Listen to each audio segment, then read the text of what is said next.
mar kale kulanti wanaagsan dadka dunida dacaladeeda naga daawanaya sidaan ula soconay maalintii shalayba waxaa la dhisay dawlad amaba xukuumad cusub oo ra'iisul wasaaraha dalku uu soo magacaabay iyadoo dawladdaas amaba xukuumaddaas la filayo dhowaantan in baarlamaanka federaalka la horgeeyo si ay u ansixiyaan oo codka kalsoonida ay u siiyaan waxaa daawanayseen madaxweynihii iyo ra'iisul wasaarihii oo xukuumaddaasi cusub ka hadlayay liiska xukuumaddaas cusub xubnaha golaha wasiirada ku jirana waxay yihiin dad badan oo Soomaali ah oo gabdho iyo wiilal isugu jira oo dhammaantood ah dad aqoon-yahana marka taariikhdooda iyo historygooda la akhriyo waxa kale oo ku jira dad waayo arag ah oo dhowr jeer oo hore wasiirro soo noqday oo ay ka mid yihiin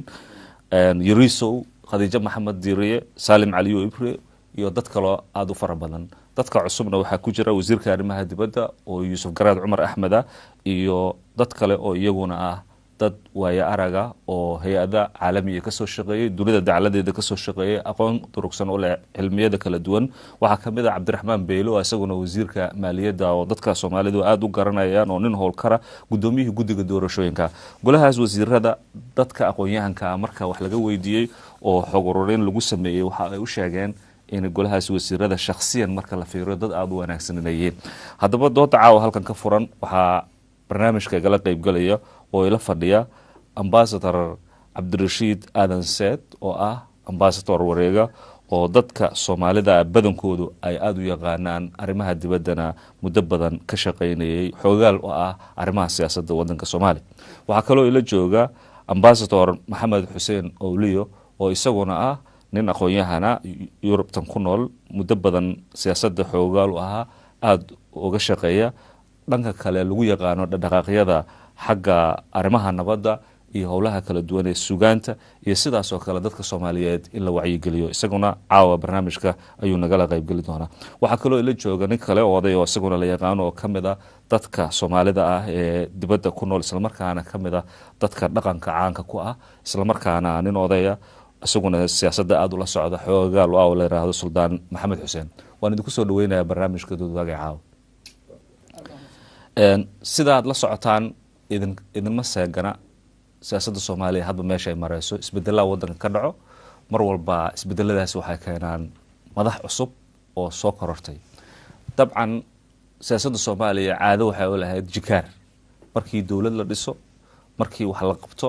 markii wax cusub yimaadaan mar walba waxa soo baxay iimo dawlad cusub la dhisay siyaasiyiinaatiin xoogagaalaatiin aad la socotiin sidaad u aragtaan xukuumadda cusub ee Xasan Cali Khayre ra'iisul wasaaruhu soo dhisay waxaan ku horeynayaa ambassador Cabdirashiid Saad bismillaahir rahmaanir rahiim aad baa u mahadsantahay Cawil adiga iyo asxaabta kale ee dooda caawa igala qayb galaya iyo dadweynaha kale oo na daawanaya ama caawa stuudiyaha fadhiya Universal TV ee London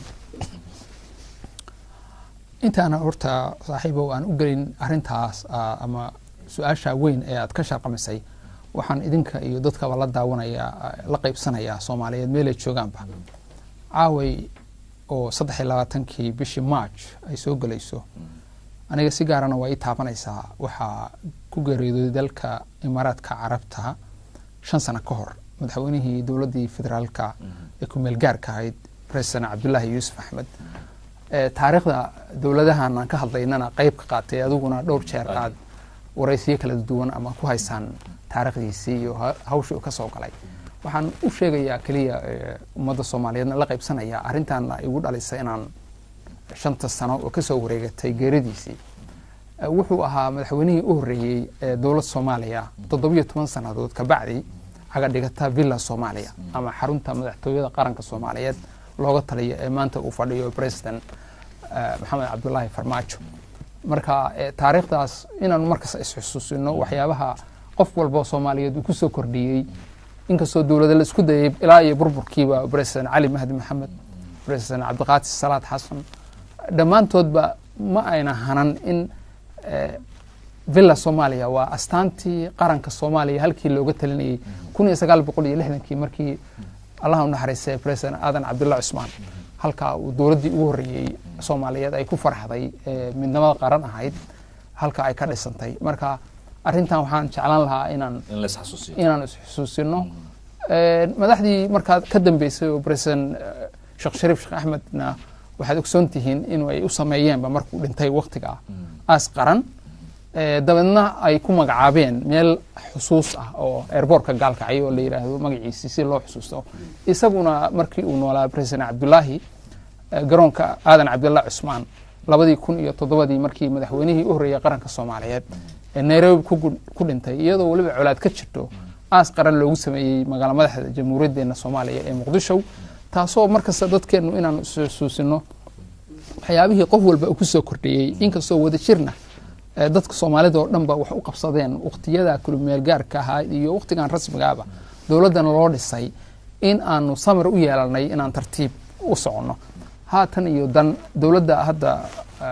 maanta cusub ee ka abuurantay magaalada Muqdisho oo aan ogsoonahay ummadda Soomaalida kuwa gudaha jooga iyo kuwa dibadda jooga inay didiila u muujiyeen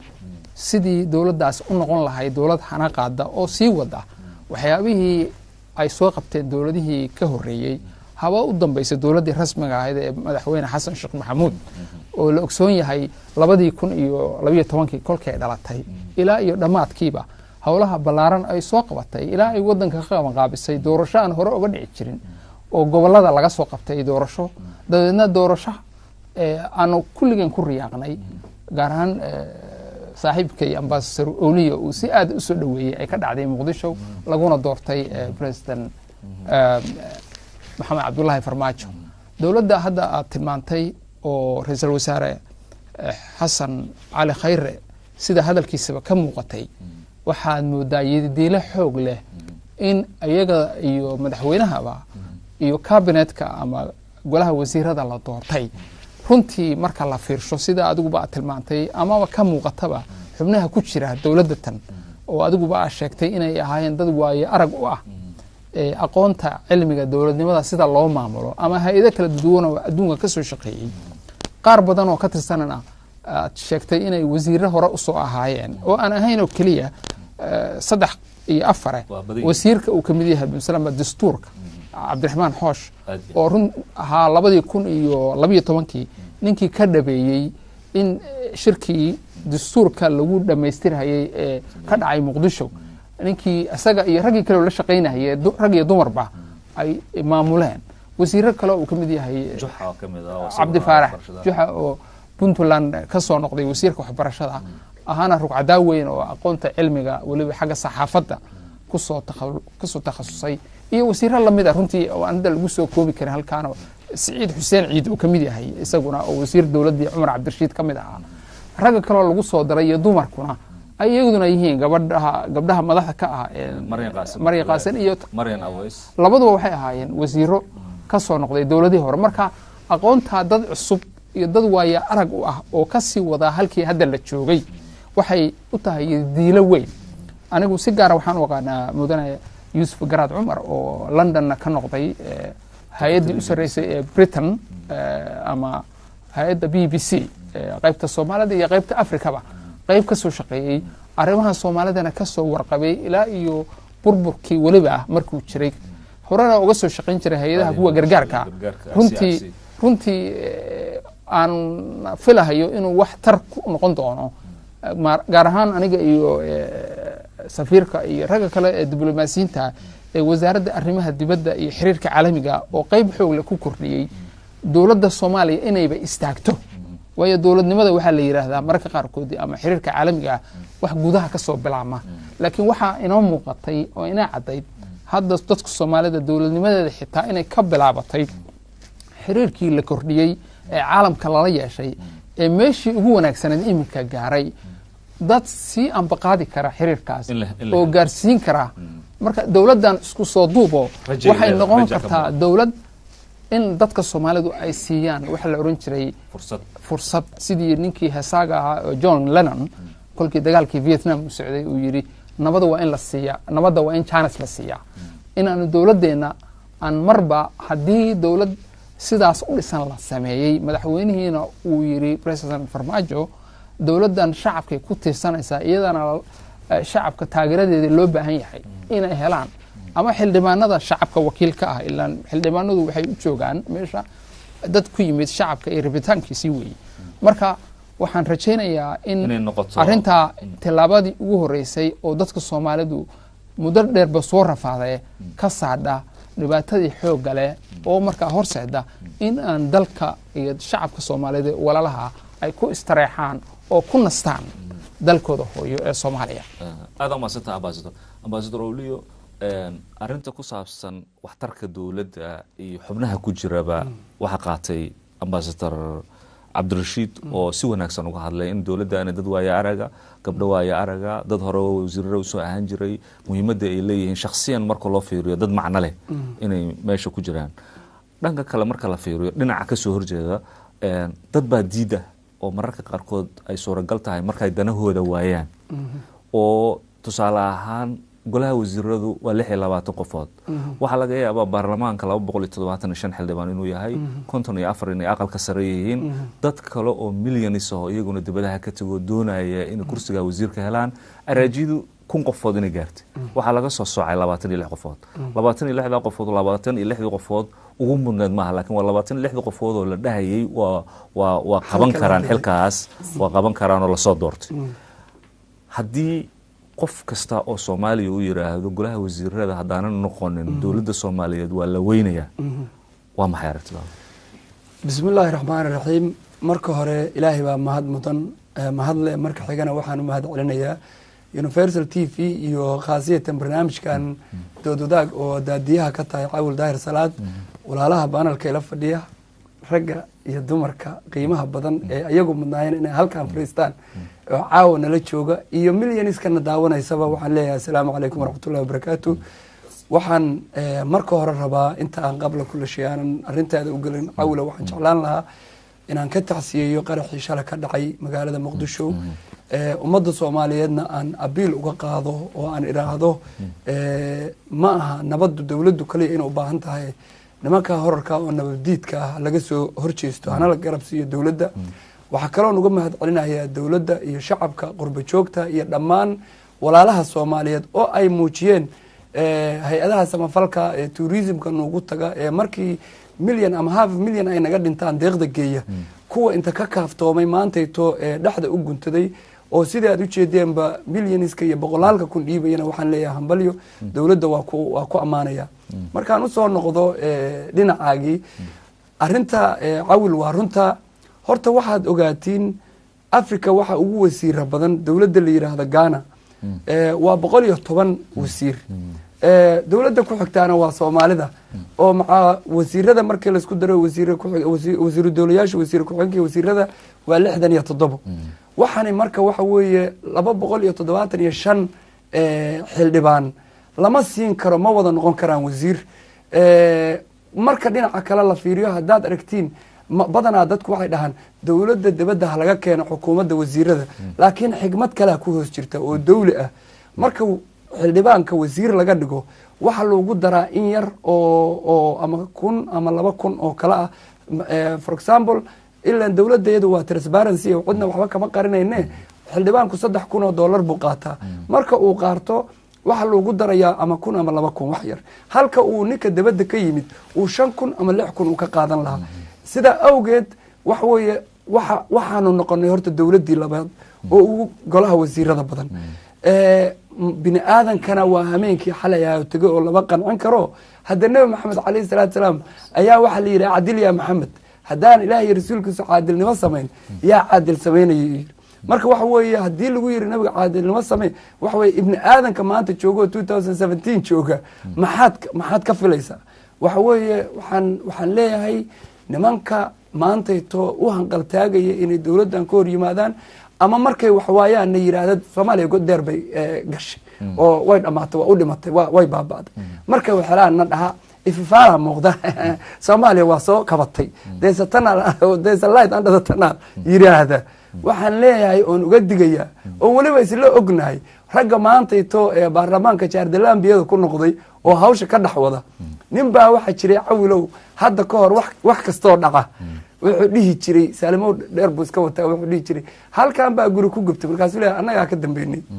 halkaan wiil ku dhintay gaari ku maray anaga ka dambeynay maalinta baa waxa la yiraahdaa Allahu naxariistay maxaa siyaad baraa afgooya gaari ku maray markaas ay roy kii waa la uu sheegan doonaa intuu sadin anaga ka dambeynaa loo tago iyadoo lagu sii ordaayaa ilaan mar walba inta sheegto yidhi annagaa laadna gaariga nabad sugidii oo katiinadeynaysaa loo tegay moogtahay anigu marka waxaan dhihi lahaa kuwa maaragtay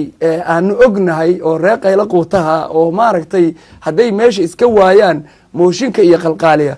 dowladdani waa dowlad ku timid rabitaanka shacabka sideedana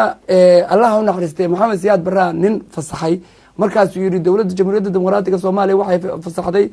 maanta 21 octoobar hebel waxayna leedahay dib dambe ay noqdo warjooji buu yidhi meeshaad nin ku fasaxday laguma dhaartuy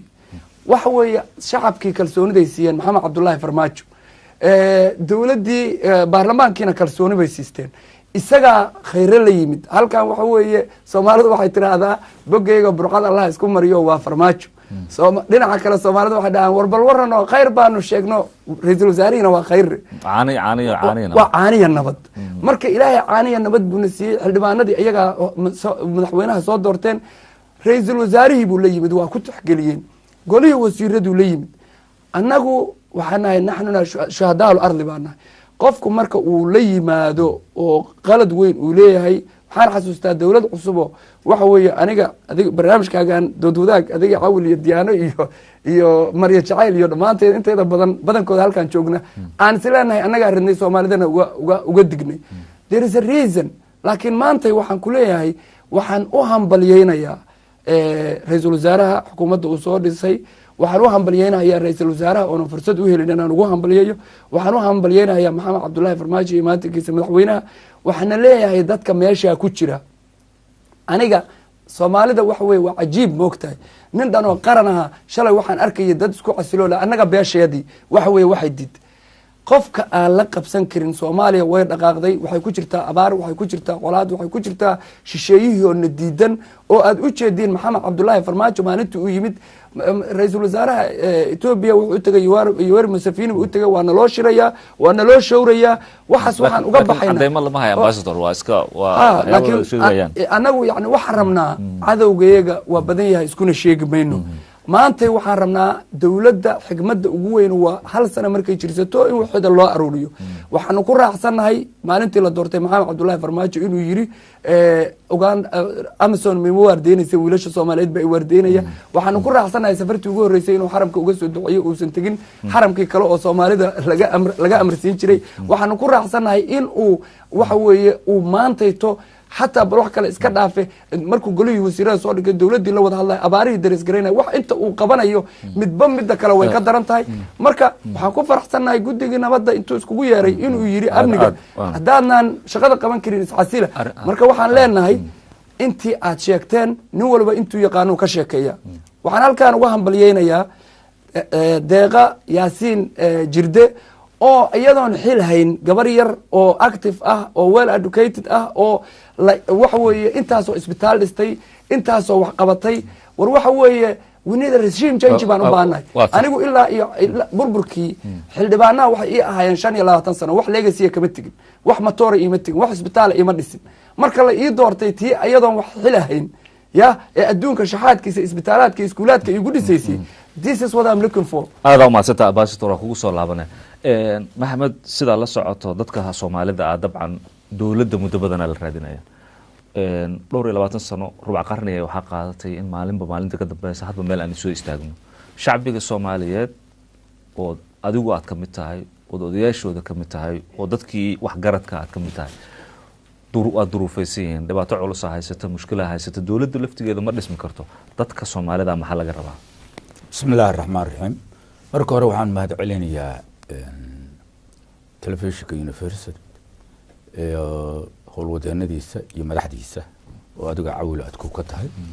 marka labaad horta dowladda ma amaanayno waan barin waan u duceeynaa shacabka Soomaaliyeed waxaa laga rabaa inay noqdaan dad dowladooda taageera deeq bixiyaalna ah waxaan rabaa inaan ku daro dadka qurbo joogta dowladdu inay barnaamij u samayso oo kaarar ay canshuur ku bixiyaan loo sameeyo qofka bixi waaya lacagtaasna dalka uusan ku noqon oon laga ogolaan oo lacagta ku aruurtay iyo mid ganaaxoo loogu daro laga qaado airportiga markuu ka dego waxaa kaloon leeyahay lacagtu waxay ku aruur kartaa lagu heli karaa xawaaladaha dadka lacagta ku dira in la saaro qofkiiba lacag uu dalku leeyahay qaranku dadka laga rabaa inay sababulana dawladdu awaamiir u soo saari bayso dadka dibadda dawladduna waa inay barnaamij u keento inay keento barnaamij lacagta lagu bixi karo waa inay la timaado lacagtu waa simple waa fududahay xawaaladaha ayaa leeyahay qofka dira $500 dira $10 ayaa la saaraya marka waa in dawladda la taageero waa in dawladda la taageero taas waa midaas dawladda waxaan leeyahay dadku shacabku qalbigoodu waa usoo jeedaa inay ka faa'iidaystaan dadka shacabka qalbigiisa usoo jeeda oo waxaan u sheegaya qoladii la dhihi jiray muxuu ahay hogaamiyayaasha muxuu hadda la sameeyo la yidhaha madaxweynayaasha badan dawladda way u dhakan yihiin waxay fiirinayaan in yaroo ay weecdaan oo shacabka dhigahooda u sheegaan waxaan jirin oo ay dawladda ku barobagaanaan marka waxaa inaysan inay ka faa'iidaystaan shacabka qalbigiisa iyo dhegihiisa iyo hantidiisa iyo wax walba way ku taageersan yihiin dawladda hadda jirta qalbigaas wanaagsan oo dawladda lagu taageersan yahay inay ka faa'iidaystaan oo aysan ka faa'iidaysan qolooyinka kaleetood oo dawladda jaaniska la gaadaya dawladdu waxaa la rabaa inay jaaniska iyadoo lala gaadayo ay ka hormarto oo dadka jaaniskaas uga faa'iidaysta iyadu aada maadsan tahay suldaan maxamed xuseen haye suldaanka hadal weyn buu sheegay suldaanku oo muhiim ah laakiin arrinta inaan isla garanno loo baahan yahay waxay tahay dawladdan dawlad kor nooga timid maaha dawlad ku timid weeye waxa la yidhahdo hoos ka soo dhis korodhis dawlad sida madaxweynuhu baa u sheegay his excellency president farmaajo xukunka waa lagu soo celiyey shacabkii ayagaa iskale ayagaa keensaday sidaanu ka wada warqabnana bilmasalaba soomaaliya kolkay burburtay oo maamulada hadda jira ay ka dhisan tahay waxaa muuqata in dib waktigii dowladdii president xasan sheekh maxamuud uu xilligii 2016 in xukunka markii lagu celiyey magaalooyinka soomaaliya ay ka kooban tahay oo la yiri yaan muqdisho baarlamanku ka imaanay waa in deegaanada kala duwan dadku ka yimaada dowladda laftigeeda marka baarlamanka wadanka muqdisho fadhiya maanta wuxuu ku dhisan yahay baarlaman ka yimid shacabkii inkastoo aan doorashadii hal qof hal cod aanay dhicin haddana marka taa waxa ka dhashay waxay tahay baarlamankiina wuxuu doortay madaxweynihii markaa sida isaguba uu tilmaamay inaguna aan arkayno waa madaxweynaha haysta kalsoonidii shacabka dowladdiina ama ha ka timaado dibadda ama baarlamanka ha ka timaado iyaduna waa shacabkiiba ka yimaadeen marka arrintii waxa isku xiran wadamada ilbaxa ee hore u maray ee nabadgelyada iyo runtii marka la fiirsho deganaanshahu uu ka jiro ayaa sistamada caynkaasi ku dhisan oo ah dadweynaha ayaa talada iska leh taladoodana marka waxaa fulinaya kuwa u talinaya oo taliyaasha oo ku talinaya talada dadweynuhu leeyihiin habka caynkaas dalka uu ku jiro meel kasta ku yaalo waxaa bilaamo wax la yiraahdo deganaasho marka laga filimahayo madaxweyne dowlad goboleed ama hogaamiye meel fadhiya in dowladda uu dirsaday isagaba kalsoonidiisa ay meesha ku fadhido dadka moogtaa in sidii hore ay dhibaatooyinkiina soo maray ayaa waxaa moodaa shacabka soomaalidu meela joogaanba inay madaxa uga buuxaan oo cabsi ah dowladda in loo dhigto isbaaro looma dhigan karo dowladdiibaa waxay tahay dowlad dadweyne ambasador arrinta aad amaansataa arrintaa way jirtaa arrinta shacbigu iyo kalsoonida ay siiyeen dowladda marka laga hadlayo dhinaca kalsoonisiinta expectation ka jira oo dowladdu ay dadka shacbiga ka filanayaan waa mid aada u sareeya tusaale ahaan 100% dowladda laga filanaya xoogaal waxaa loo yahay inay situationka dowladda federaalka ay hadda ku jirto madaxweynaha yimid iyo ra'iisul wasaaraha yimid qasnada lacag ugu jiraan oo shaqo ku qabtaan ma jirto canshuur ay qaataan oo fara badan oo dalka lagu maamuli kara ma jirto gacno kale oo dibadaha ka yimaada ama dhaqdhaqaaqyo kooban oo dalka waxa ka yimaado ama dekada ama airportka ama canshuuraad kooban oo la qaado ayaa dalka lagu maamulaa dadka shacbiga ee kalsoonida siiyey na waxa ay ka filanayaan waa 100% dabcan dowladdu waxa laga yaabaa hadda maadaama ay cusub tahay inaanay ku baraarugsanayn kalsoonidan faraha badan leh shacbigu siiyey khatarta ka imaan karta ma kuu muuqataa haddaanay wakti hore aanay shacbiga soomaaliyeed ee dowladda federaalka ahay wargelinin ee aanay u sheeginin meesha la marayo oo aan mar walbaaba shacbiga 3 bilood 2 bilood la horgelin inuu imaan karo shacbiga iyo dowladdu ay kala go'i karaan waa arrin dhaba aad ka hadashay arrintaasuna waa arrin aad muhiim u ah maxaa yeelay la filmahayo miraha hadda la beeray inaan hadiiba guranno ama dowladdu ay soo daadiso miro oo markaa dadku ku baraaro waxaa la rajaynayaa oo rajo laga qabaa dadka soomaaliduna inay ku kalsoonaadaan ay tahay maadaama dowladdan iyagu ay iyagu dhisteen oo ay keensadeen in ay yeeshaan dulqaad iyo samir ay ku sugaan inta ma ordi karti haddaadan socod bilaabin inta dowladdu ay socod bilaabayso dabeedna ordaysa dabeedna xoogaysanayso xaaladda marka soomaaliya ay ku jirto iyo khalkhalkiina soo maray muddada dheer ayaa wuxuu keenayaa in aanu dib isu fiirino halka aanu ku sugannahay ee maanta aanu joogno si markaa halka arrintana waxaa qayb ka qaadan karaa wacyigelin ama telefishinada sida universal ama wasaaradda wasiirka arrimaha warfaafinta iyo wacyigelinta ama hanuuninta dadweynaha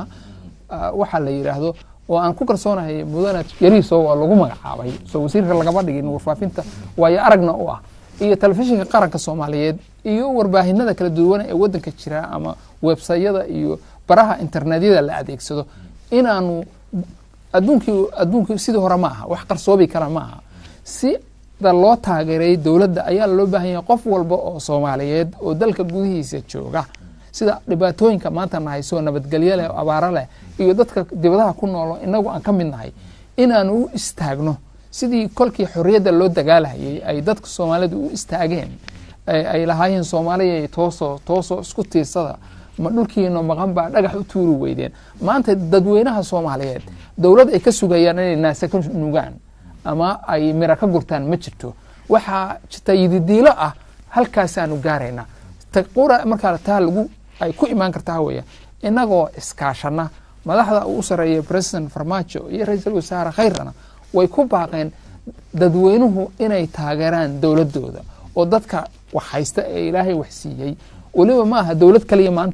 maantay dadkii soomaaliyeed ayaa wuxuu ku jiraa heer aanu weligii soo marin iyo abaar iyo dhibaatooyin waaweyn marka waxaa loo baahan yahay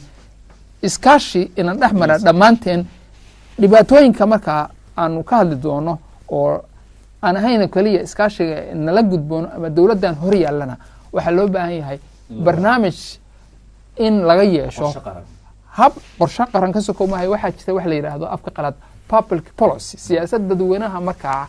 wax kuu dhiibtay aad ku maamulaysid aqoonta raggaana iyo dumarkan iminka golaha wasiirada laga dhisana waxaan filahayaa iyaga qura kaliya maahee dadkii qof kasta oo soomaaliyeed ee wax ku kordhin karaa sida ra-iisul wasaare khayra haddaba sheegay in albaabka u furan yahay si markaas aanu ummadaha ama jaarkeena ama caalamka ula jaan qaadno waxaana aaminsanahay qaranka soomaalidu in maanta uu leeyahay fursaddii ugu weyneyd ee ummadnimada soomaaliyeed sidii kontonkii markii xorriyadda loo dagaalayay ama goobnimada la doontay iyo didiiladii la qabay oo aanu nasiib daro inagu gacnaheena ku baabi'inay laakiinse gadaal iska dhigno wixiina soo maray oo albaab cusub iyo beej cusub iyo bog cusub aan u furno ummadda soomaaliyeed ambasador awliya arrintan ku saabsan shacbiga iyo dowladda aad iyo aad maadaama aad tahay nin dhaqdhaqaaqa oo dadka aada ula hadla xoogaala sugaanta aada ula hadla ka waran bal arrintan ku saabsan dadka iyo dowladda iyo dadka oo kalsoonida faraha badan oo siiyeen iyo dowladda oo meel hoose aan dhaqaale nolol waxa haysan jirin wax kastaba hadda la abuurayo aad iyo aad baad umahadsantaha cawil waxaan hubaa walaalaha halkan jooga iyo badankoodu inay sugaantii dadkii maanta waxa jooga sugaanyahanada ahaa aniguna mid baan insha allahu dhex gashan doonaa iyagana waa dhihi doonaa laakiin su-aashaada anoo og meeshay ka imaanayso cawil daahir salaad madaxweyne maxamed cabdulaahi farmaajo wuxuu ka khatar badan yahay 27 sano madaxweynihii dowladda dhexe markay meesha ka baxday 27 sano madaxweynayaashii soo maray khatar aysan lahayn ayuu leeyahay khatartaas waxay tahay anigu waxaan aaminsanahay haddii maalintii maxamed cabdulaahi farmaajo aan la dooran lahayn soomaaliya inay civil war ka dhici lahayd inay dhici lahayd waxa weeye dadku siday usoo banaan baxeen oo wanaagga ahayd inay carada keebla yurar la ahaayeen oo mid bistoolad la gaban iyo mid qori la gaban ay noqon lahaayeen haddii marka ay ka baxdo kalsoonidii shacabku ay lunto waxay noqonaysaa another 50 years 50 sano ka bacdi in aan soomaali dambe is aamintaa aysan jirin waxaa loo baahan yahay marka in uu ogaado anuu og inuu og yahay maantay guusha timidna maxamed cabdulaahi farmaajona ma keenin cid kalena ma keenin waxa keenay ilaahay ka sakoowe horta waxa weeye wamaa tashaa'uuna ilaa an yashaa allah ilaah subxaanu qaadirkaa horta keenay wax ma dhacaan ilaa ilaahay inuu xaggiisa ka timaada mooye markii taas la yidhaahdo adaa guusha keenay kuwaanaa keenay abwaaniintaa keentay abwaaniintaanaa keentay mana iska lihi shacabka soomaaliyeed maxamed siyaad bare allah unaxariistay madaxtooyada waxaa ku yaalay musawir amiin caamir oon halkan ka salaamayo walaalkii artistaha weyn gabyaaga aan hadlin uu sameeyey oo abwaaniintii hadlaysa dadka dhegahooda qalbigooda ay ku dhacayso innagaa dadka kicinay innagaa baraarujinay waxaan xasuustaa universal t v senegal baan joogay oo markii maxamed cabdulaahi farmaajo u yimid oo adigu aad joogto barnaamijka qaabsada marya jacayli ay joogteen waxa weeye layrku u damay waxaan fiirsanaya maalintii sweden maalintii norway adinkaa abuureen aniga maalintii kambala accord ninkii universal t v iyo idaacadaha dhan laga wareysanayaan ahay inta si private madaxweynaha uganda igu yimid biyo waa ku xirayna I was publicly baan kasoo horjeestay on not in my name oo aanu ku kala jabnay waxa weeye shacabka soomaaliyeed ayaa guusha abwaaniinta keenay kow xataa culummada lama siinayo libtaan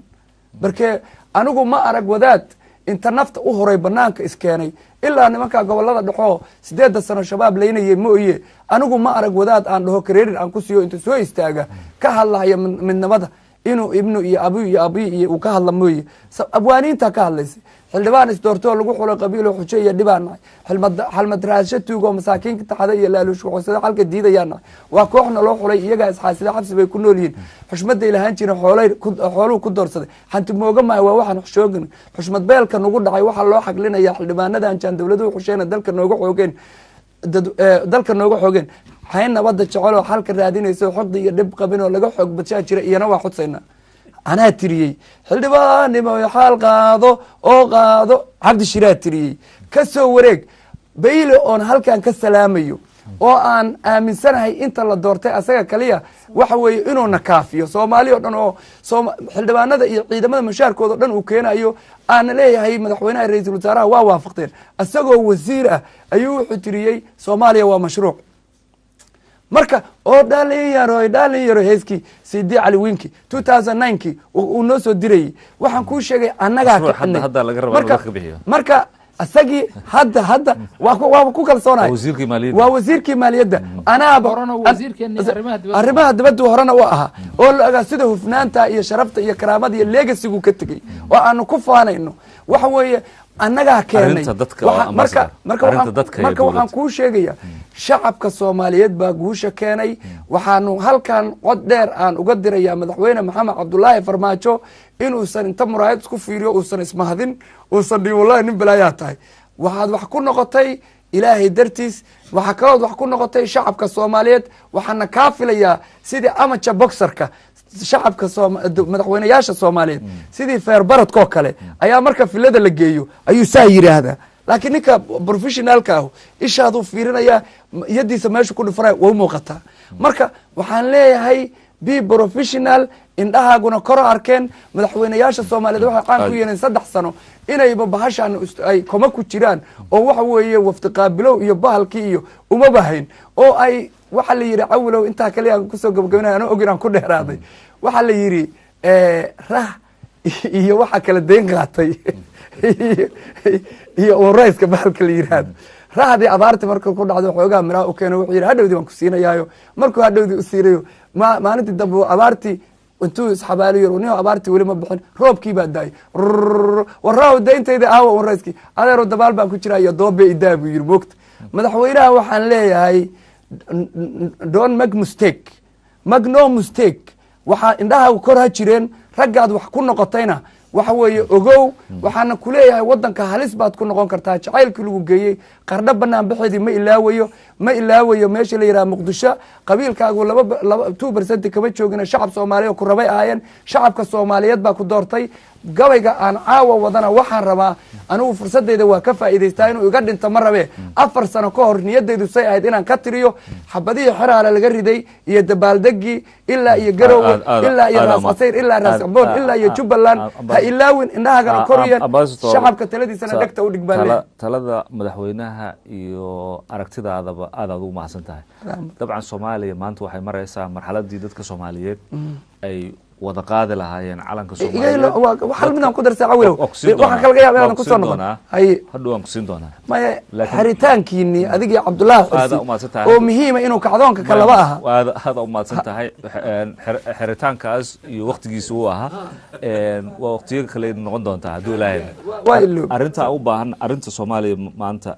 meesha marayso waxay u baahan tahay in dadka Soomaaliyeed dawlad inta la soo dhiso dawladdaas noqoto dawlad shaqayn weyda dawlad kale la soo dhisay noqoto dawlad shaqayn weyda waa wax maanta Soomaaliya madaxweyne bedela marxaladiyo meeshii taagan mid walbo meeshii meel ka hooseysa ka bilaaba laakiin Soomaalidu haday sabar yeeshaan oo fahmaan dawladnimadu waxa ay tahay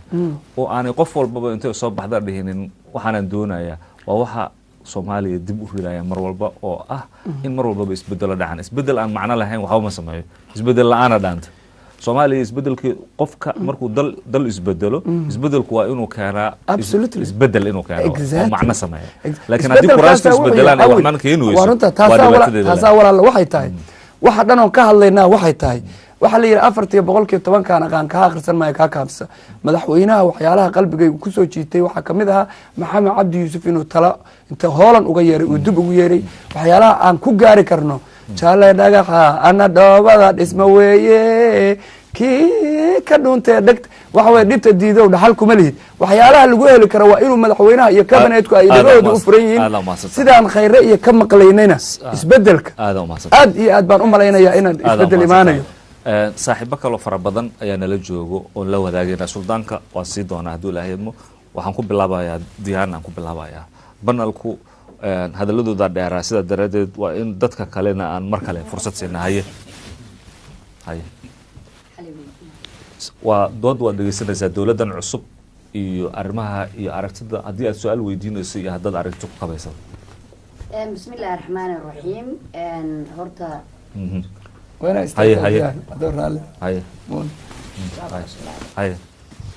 bismillaahir rahmaanir rahiim horta waan idin salaamayaa idinka idaacadan Universal iyadoo maaragtay qabatay dood wadaagan doodo horo badan qabatay ana oran karo waa idaacada ugu afdheer idaacadaha ka shaqeeya dalkan UK am xarumahoodu tahay magaalada London marti sharaftaana waa ambassador Cabdirashiid Said ambassador awliyo iyo suldaankeena iyo marti sharaftan kale kulligeen waa idin salaamaya awil daahir adiguna si gaar ah baad wariyo u salaamantahay anigu aan su'aal weydiinayay dabagalaya arrimihii maaragta ay ka sharqabiyeen horta dawladda anigu ma caaradayo waanu hambalyeynaya waxaan ugu hambalyeynaya waxaan kamid ahaa mucaaradiintii hore in badan baan mucaarad u taagnaa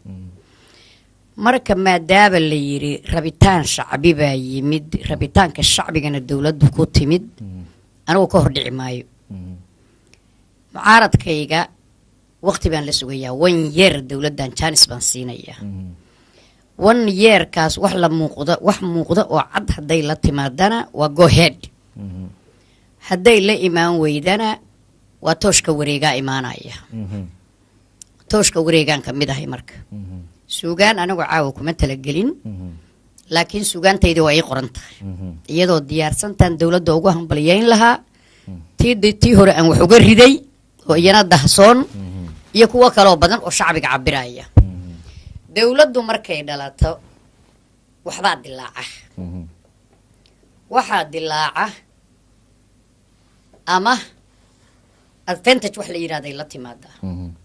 ama waxay la timaadaa disadvantage madaxweyne Farmaajo iyo dawladdiisa uu soo dhisay ee golaha wasiirada dawladda Xasan Cali Khayre iyo golaha wasiirada oo shala la dhisay horta golaha wasiirada dad baa ku jira inaga reer UK-na la ahaa laakiin waxaa la yidhi wax waliba yaan la sheegin waxaynu waxa weeyaan raaciyaynu nahay maadaama aan shacbiga dalka nahay alwaysna waxaa la yidhahdaa Mansoura iyo North America iyo UK baa laga ridaa dowladaha Soomaaliya annagu waa dhisnaayay ma ridayno suldaanku hadal buu ka sharqamiyo wuxuu yidhi dowladdu dadka lacagaha ku qodho qofkii diidana aeroboortka ayuu ka degi weligiis qof aan muqdisho ka degin marka la yidhaahdo lacag baa lagu saaray ku kordhin maysa jacayl meelo kale uu ka degahayaa jira marka inagu haddaan nahay qurba joogta reer UK oo kale ama Yurub oo kale akooma aan samaysano aan wax la yiraahdo dhiig joojin inagu samayno waxaa laga sharqamiyay ciidamada gurmad qaran in loo sameeyo ciidanka waana shay muhiim ah waayo nin gaajaysan ma difaaci karo dalka abaara ba'an baa dalka ku habsaday oo maanta Soomaaliya inay xaragooto iyo inaan dawlad ka hadalla iyo wax alla wixii la keenaba go ahead inaan dhahno ayaa aniga ila muuqata waayo waxa dadkeeni baa baaba'aya waxaa la isku soo sawiray South Africa wiilay mindi ku jeexjeexday doon kuwa ay kula dhacday badan Libya iyo Talyaaniga saa calankii Soomaaliya meedkii loogu safay diyaarad Yaman ku duqeysay dadkii oo baabi'isay kuwa Kenya caloosha uga taagan tahay waxa weeye waxa soo dhan waa ummadii Soomaaliyeed waxay ramaan maaragtay yarhamukum fil ardi wa yarhamukum fis samaa dhulka markaan ka arxano Ilaahay samada inooga arxamaya anigu dawladda waxaan leeyahay go ahead mana caaradi doono ilaa iyo limidati cudde ilaa khaladkeeda ummadoo dhan oo gacanta ku fiiqdo anagu kuga caaradaya manihin waayo dawladdan dawlad aan u galay sharad laba nin baan sharad u galay mid waa ninka Puntland haysto Cabdiwali Maxamed Cali Gaas la yiraahdo Ilaahay baana ii marqaatay 12 bari baan u soomay farmaajana 3 bari baan u soomay sharad baan labadaba u galay marka ma idin oranayo isla caawan caaradaya khayrana waxaan leeyahay dumaashi oo ina adeero ra'iisul wasaare gacmo furan ku soo dhawow madaxweynahana waxaan leeyahay dumaashi oo ina adeero gacmo furan ku soo dhawow waa soo dhaweynaynaa wixii ka hor yimaadana bir baan kala hortagaynaa laakiin bishuruud shacbiga Soomaaliyeed waa shacbi baaba'ay qabyaalad baa kala dishay ul xeer baa loo wada dhigayo maar waad ogtihiin gaalkacyo dilinta cagaaran baa marsanayd garow iyo Hargeysa dilin cagaaran baa dhexdooda marsan muqdisho iyo maxaayeeto gaalkacyo dilin cagaaran baa beled weyne iyo cadaade iyo maxaayeeto dhuuso mareeb dhexdooda dilin baa marsan dawladda uu ra'iisul wasaaraha ka yahay Xasan Cali Khayre iyo Maxamed Cabdullaahi Farmaajo laga rabaa dib u heshiisiintii ummadda marka nin siyaasi ah oo ama madaxweyne soo noqday ama ra'iisul wasaare soo noqday horta ummaddan ma heshiisiin karo bulshada rayidka culimo awdiinka saxda ah aqoonyahanka rasmiga abwaanada aan qabyaalada iyo balaayadu ka buuxinay rasmiga ah iyo shacbiga ayaa heshiin kara dadka waxa heshiisiin kara dawladda iyo shacabkeeda marka nin madaxweyne ahaa ama ra'iisul wasaare ah haduu yiraahdo anaa dib u heshiisiin sameynay anigu Sheekh Shariif waan u hambalyeynaya dib u heshiisiinta inuu wax ka galana waan ugu hambalyeynaya laakiin nin siyaasi noqday umada isma keeni karo calanka Somaliland baa heshay 26 Juun ee dalaynaga tirsanaya koonfur hadaan nahay calankii inaan qaadna weeyo geyno haday rabaan hayna laaya marka kirid baynu ku heleynaa siday u keeneen inaguna waa inaanu diyaarad ku qaadnayo beertii xorriyada geynaa waa in maaragtay mudug dodaaga mudug waxaan iri gobonimada markaan usaasa goobaynay guraygii halgamay markaan gacanta siinaynay darwiishkii gadoodsaday markuu koofi kala gooyay guuxiya jibaadkii ka baxay gaalkii ina laayay sayid gabayadu tiriyeyba galaya taariikhda leegadan ku guuriya markuu geesigu hogaanshay gurmadka iyo orodkii markaan geesta ka istaagnay gooldhiga markaan iibiniyo dheemanta iyo gaaska waxaa wataa ka waranka uu ka galay garabka hoostiisa ina godane gabdhaha halgamay wiilasha giniga dhiibaya gudaheeda unadiya markaan UN ta u gooshnay garsooruhu markuu nagu ayiday gaadha libintii midabkeeda gaarka markuu nagu guddoonsiiyey goodirku cigaal waday markuu guuro ugu keenay geeyadii qurxuureed markii guudka laga taagay gaawaha markii loo culeen geela dhalinaynay gacal iyo walaal baan ahayn gabiga Soomaaliya guuldarradu halkay nooga timid baynu garan wey guuldarrada gacmaheena ku keenay waynaan gacmaheena ku xallinaa dadka bulshada Soomaaliyeed ee wada tiraanyaysan waa in dib u heshiisiin dhab ah loo sameeya oo dowladdu ay arrintaa ka shaqaysaa wasiir la caarada iyo wasiir la dhisay iyo no big deal waxaa big deala in la raadiyo dhiigga shacabka soomaaliyeed meel walba ku baaba'san taasu waa arrinta ugu muhiimsan dib u heshiisiin haddaan la helin dhab ah dowladdu ma shaqayn kadhee naftayeedaan been u sheegin waa ka baxayaa waxaan kusoo gunaanadayaa oo aan uga baxayaa qof walba oo soomaaliya waxaa la gudboon maanta inuu midnimo soomaaliyeed u istaago anigu wasiirada markaan ka dhex waayey sida xaqiiqda markaan ka dhex waayey raggii keenay isbedelka waan xanaaqay siiba markaan ka dhex waayey sakariye wuxuu yidhi maantay waxay ku jirtaa midnimadii dalka iyo masiirka ummaddu qalanka caaradiisa baarlamaanku waa ka dhabeeyey ninkaasoo kale kolley dowladdu iyadaa ka booraan degtay arrimahan waxaan uga baxayaa oo aan hadalkayga kusoo koobayaa ummadaanu dubi heshiisiin bay rabtaa ra-iisul wasaaruhu wuxuu yidhi albaabadu waa noo furan yihiin ninka la yidhaahdo madaxweynuhuna wuxuu yidhi albaabadayadu waa furan yihiin annagu waa soconnaaye haddii nalaga xirto yaa wasaayadeeda qaadaya halkaasaan hadalkayga uga baxay midnimo soomaaliyeed ina farmaajo muuji ayay taagan tahay arrinta aada umahadsan tahay cabdiwalaaye bismillahi alxamdulilah marka hore waxaan u mahad celinayaa rabbiga subxaana wa tacaala na waafajiyey inaan isugu nimaadno marka xiga waxaan u mahad celinayaa telefishinka universal t v oo iyo cawil oo barnaamijkan dadwadaag oo jaanis noo siiyo inaan tala ka dhiibno waddanka barnaamijkuna oo noqdo barnaamij aan wax ku dhisayno laguna dhisay wax badanna lagu soo qabtay aadaan kaaga mahad celinayaa waxaan u malaynayaa topiga waxaa waaye ra-iisul wasaare khayre iyo wasiiradiisa iyo qaabkeen loo taageeraa qaabkee la habboona loogala xisaabtamaa iyo maxaan ka leenahay baarlamaanka horta awalan waxaan ka codsanaynaa baarlamaanka inay dowladda ansixiyaan golaha wasiirada oo ra-iisul wasaaraha madaxweyne ay soo doorteen sidii ay ra-iisul wasaarihii markii lasoo magacaabay sidii ay u dhammaayeen ay u siiyeen codkii ra-iisul wasaaraha inta soo fadhiisatay haddana waxaan ka codsanaynaa inay sida u siiyaan waxaa loo baahan yahay dowladda markaas waxaa looga baahan yahay waxaan u malaynaa ra-iisul wasaaraha wixii aniga aan dhihi lahay oo niyaddeeda ku jira asaa yidhi point by point fulinay u baahan taha in wasiirada lala xisaabtamo in las good governance haddii la helo waxaan raadiyahin o dhan waa helaynaa dadka waxa haysta dhibaatada haysta waxaa waaye kalsooni darro waaye laba shay oo ah in good governance si shaqada la wado oo madaxweynuhu uu u gacan baneeyo ra-iisul wasaaraha iyo xukuumaddiisa shaqada inay qabsadaan baarlamaankuna ay u gacan baneeyaan madaxweynaha iyo howshiisa xukuumadduna ay u gacan baneysa baarlamaanka howshiisa ay shuruucda keenaan baarlamaanka geeyaan waxay rabaan inay ku shaqeeyaan ayagoo cad bolisigoodoo diyaarsan vishinka ay leeyihiin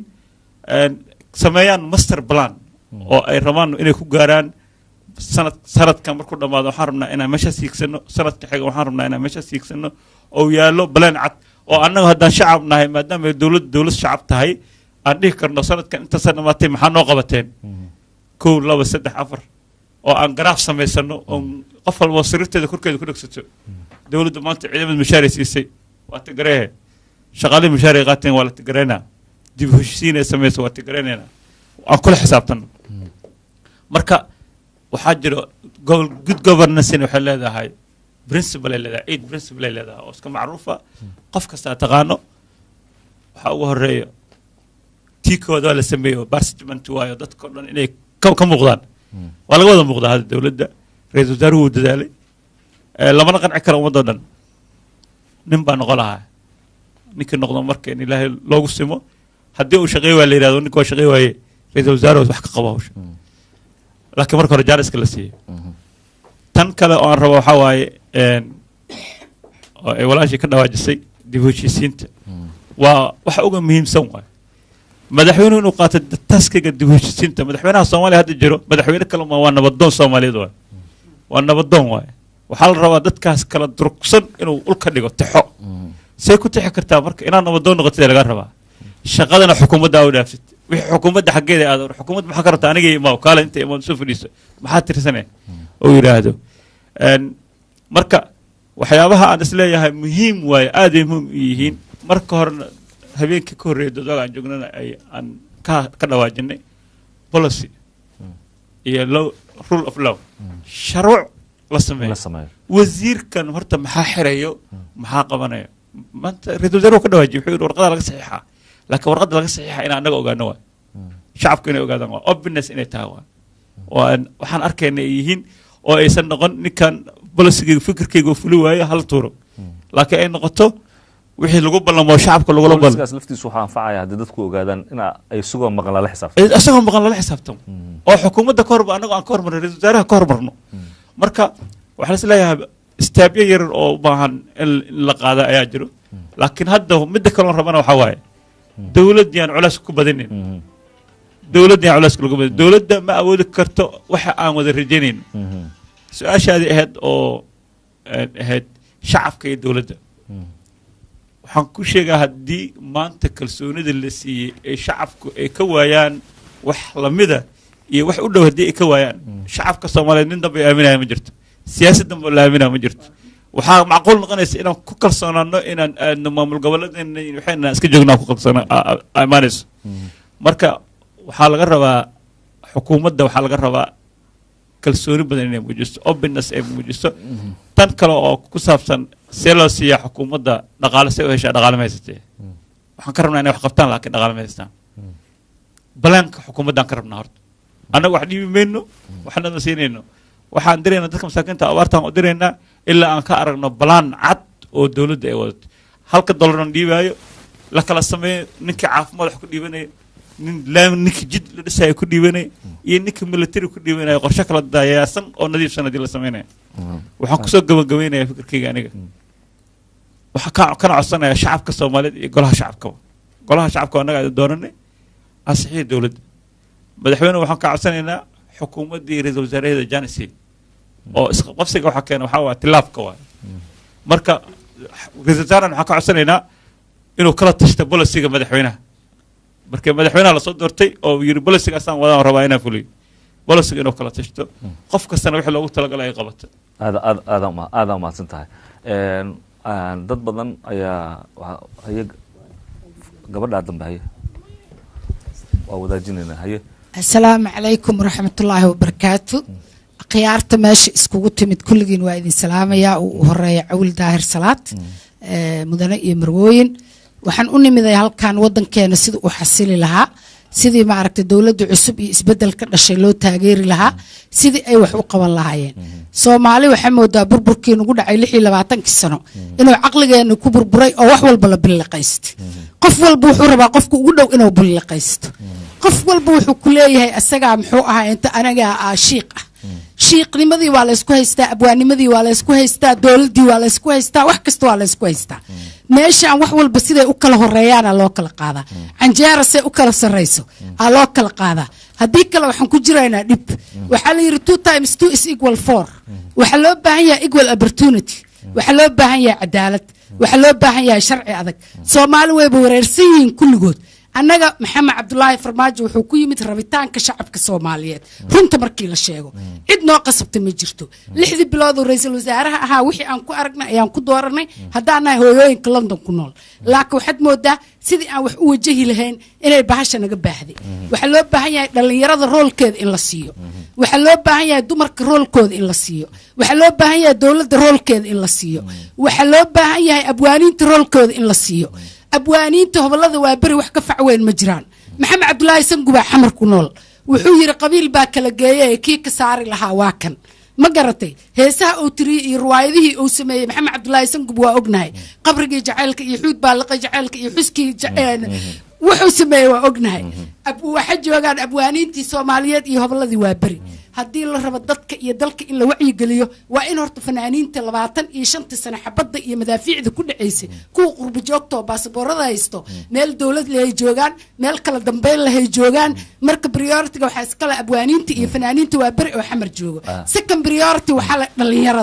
dhalinyarada dalka wax ku baratay iyo kuwa dibadda wax ku bartay waa inaan aqoontooda ka faa'iideysanaa qabiilkana nadiifka ah annaga waxaan u baahanahay dadka Soomaaliyeed waxay u baahan yihiin kulligood bala ka dhex guuxayso national quraan saar dheey u baahan yihiin haddii xaqiiqada laga hadlo waxaan u baahanahay reconciliation iyo peace dowladda markaa u soo noqdo xildhibaanada baarlamaanka Soomaaliya way dadaaleen waxa waaye xasan sheekh maxamuudna waa u mahad celinayaa iyo tiimkiisa waxay diyaariyeen meeshii laysku doortay oo annagoo qurba joog ah aan u jeednay sida codka u dhacayay iyo sida ay doorashada u dhacaysay cadaaladda aan gaarnay maanta waxaan cagta saarnay wadadii dimuqraadiyadda waxaana diyaariyey maxaan kuu sheegaa ii sheega mudane xasan sheekh maxamuud iyo tiimkiisa madaxweyne farmaajona waa soo dhaweynaynaa waana la shaqaynaynaa aada u mahadsantahay faadumo haye maxamed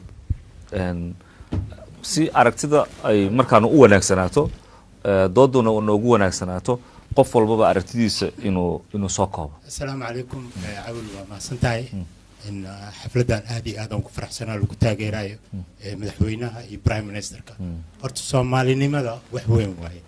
annaga waxaan xasuustaa markaan yaraa 5 sano aan jiray aabbe wuxuu ii keeni jiray inaan fiirsada calanka marka la saarayo maalinta khamiista ah oo la dejinayo soomaaliya waddanka kaliya hal luqad hal diin hal af ku wada hadlayo waxaa jirtay waxaan xasuustaa riwaayadda ugu horreysa aan gala 69 waayo waxaa geysay khadiijo fowday waxaa la yidhaahdaa ama lay dooray ama daadku yaqaan yacni doorashada markay jirto waaye maanta madaxweyneena farmaajo waa la doortay waxaa lagu doortay shacabka prime minister sidoo kale qof kasta oo mas-uul laga dhigaayo horta gadaalaa loo fiiriyaa CV-ga soomaaliya waa yaryahay laakiin xadaaradda guriga uu ka soo baxay waalidka haddii uu kusoo abaabiyey shalay annaga waxaan kusoo kornay inaan jidka dhalada ka qaadno qof inaan ixtiraamno waddankeenu wuxuu u baahan yahay kala dambeyn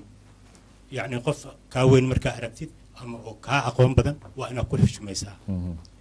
aad iyo aad waxaan macnaha hadda tusaale waxaan ka soo qaadanaa qofaa waxaa loo sameynaa familigiisa wuxuu samaysanayaa xildhibaano badan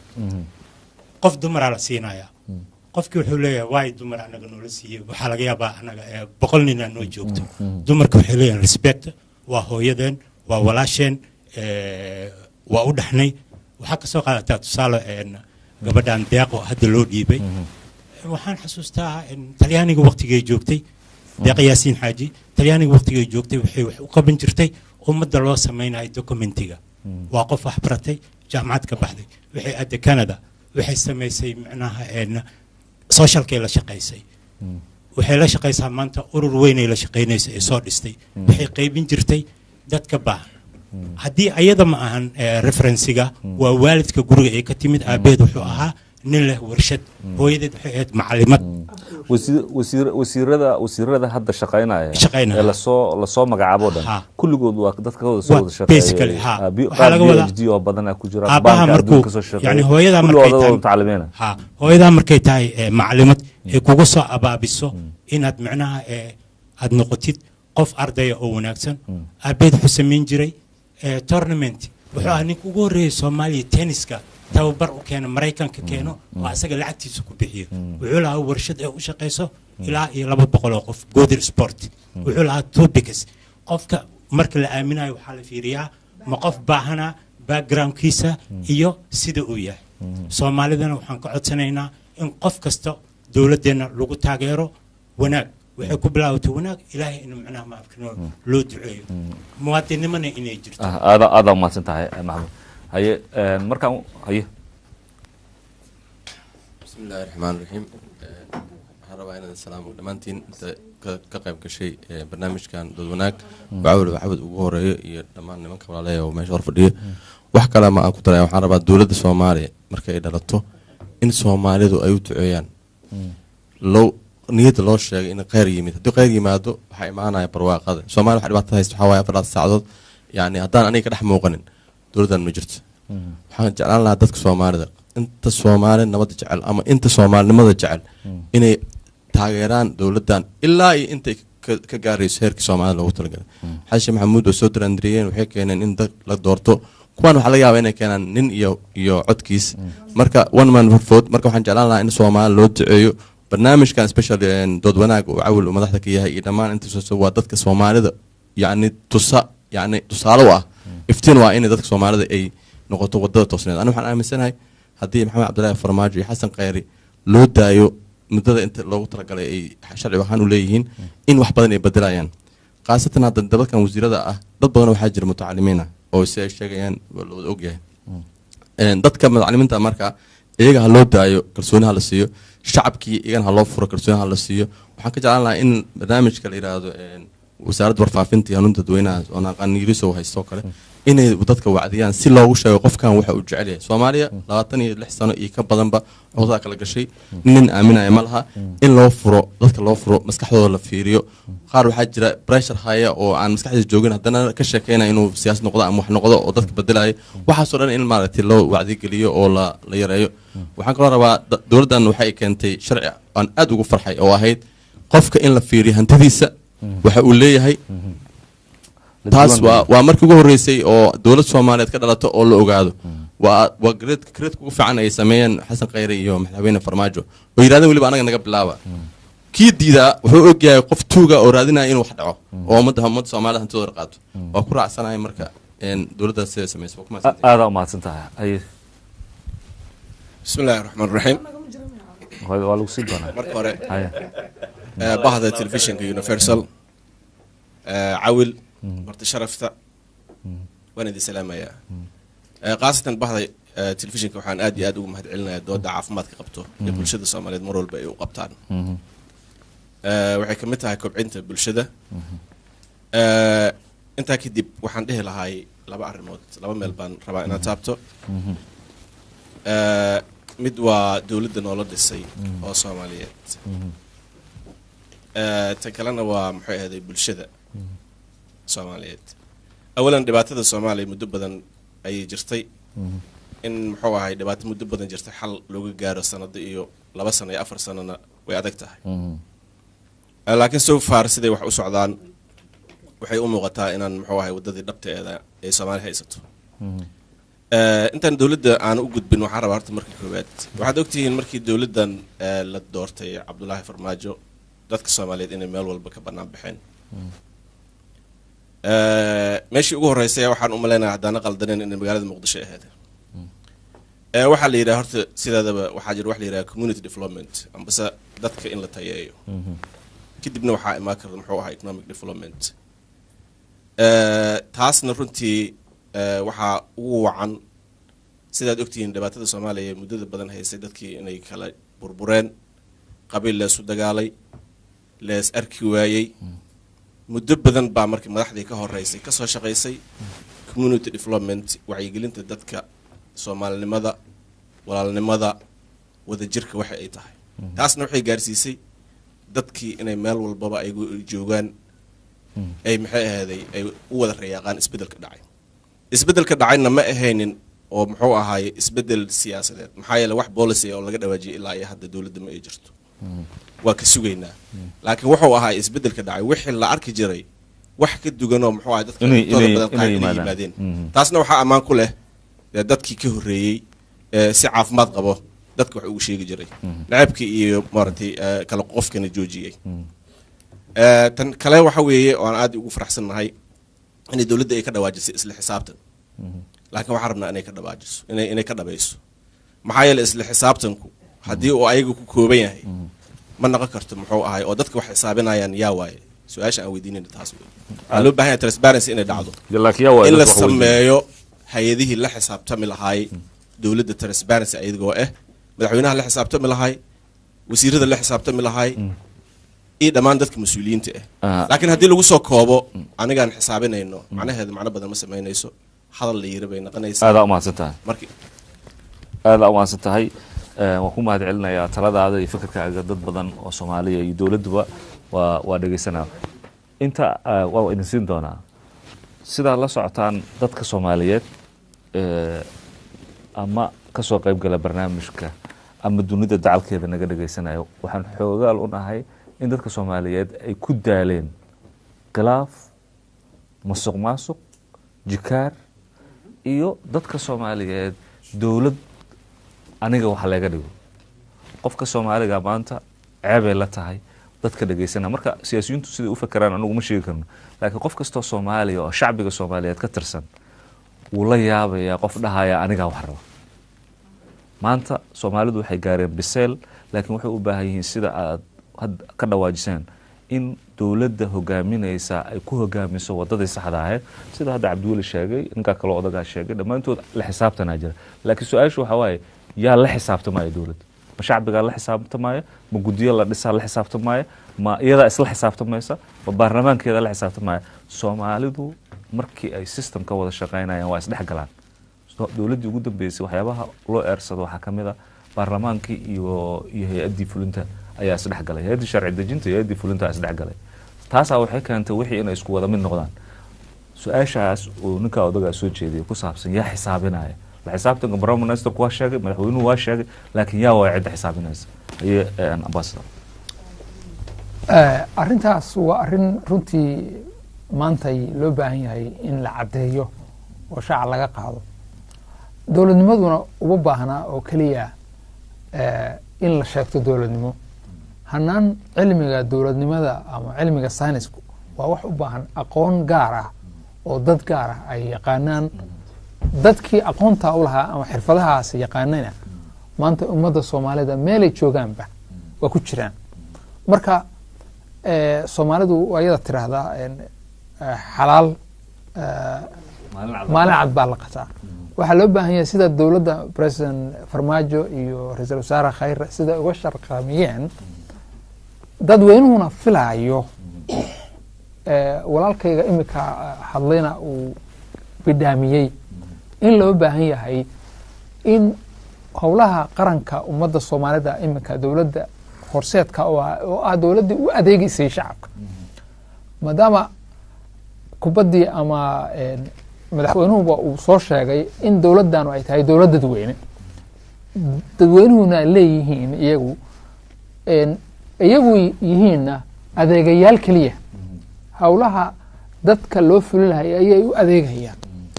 makhaayad ay iska leeyihiinna aanay ahayno ay ka shaqaysanayaan siday doonaana ka yeelaan marka dadweynaha waxaa indhihii baa kusoo jeeda dadweynaha waxaa kusoo jeeda dadweynaha dadkii ka tarjumayay oo miidiyada ka mid tahay ururadii madaxa banaanaa baa jira arrintan maanta soomaaliya ay gashay waa arrin u baahan wadda cusub sida ayaguna tilmaameen oo ka duwan waddooyinkii hore ee qarannimada soomaaliya ay soo madhay oo na keenay markaa zero inaanu baaba'no halkaasna aan ku dambayno marka si aanu u noqonno qaran jira oo runtii iyadoo dadka soomaalidu ay yihiin dad walaalaa dad jecel dad waddanka jecel dad isu soo hilooba haddana ay naga luntay farsamadii maantay dib arrintaas haddii ilaahay uuna keenay meeshii aanu ka soo bilownay markii aanu 60kii xorriyadda qaadanay ee aanu firaynay wadamo badan 1960kii markii xorriyadda soomaaliya qaatay 9kii sano ugu horreysay oo dowladaha civilianka jireen markaan ka saaro dowladdii militariga 21 soomaaliya ka talinaysay dowlado badan oo africa ka jiray bal ka soo qaad boqortooyadii Ethiopia ka talinaysay oo 100 sanadood u dambeysay dowladda ahayd oo Menelik iyo Emperor Haile Selassie ay ka talinayeen Soomaaliya waxay cadaysay 9 sanadood waddan dimuqraadiyad leh madaxdii isbedelayso horumarku socdo awoodii ciidamada la dhisayo wax walba marka taladii marka aanu ku soo dhaqanay ee Soomaali dhigay halka ay marka maanta taalay xiliyadii kala duwanaa ee ku meel gaarkana la dhaafi waayay dadaal baa la sameeyay waqtigii ku meel gaarka iyo waqtigii dowladdii u dambeysay president Xasan madaxa ka ahaa marka dowladdan cusub waxay u baahan tahay inay adeegsato dadweynaheeda iyo aqoon-yahankeeda sida madaxda qaranku imika ay ku bilaabeen ku dhawaaqeen arrintaasaan rabaa inaan kuu sheego sida madaxda qaranku imika ay ku dhawaaqeen dadka imika talinaya raba inay talada fuliyaan kaliya maahe waddankii dadweynihii waa inay kasoo waa in la dhisaa marka hay-adihii arrimaha hubin lahaa ee dowladda la xisaabtami lahaa ee la dhiso بالمثلا محكمة سارو لا دمايسترو iyo xeer ilaaliyihiiba marka arrintaasaan oran lahaa runtii inay tahay didiilo weyn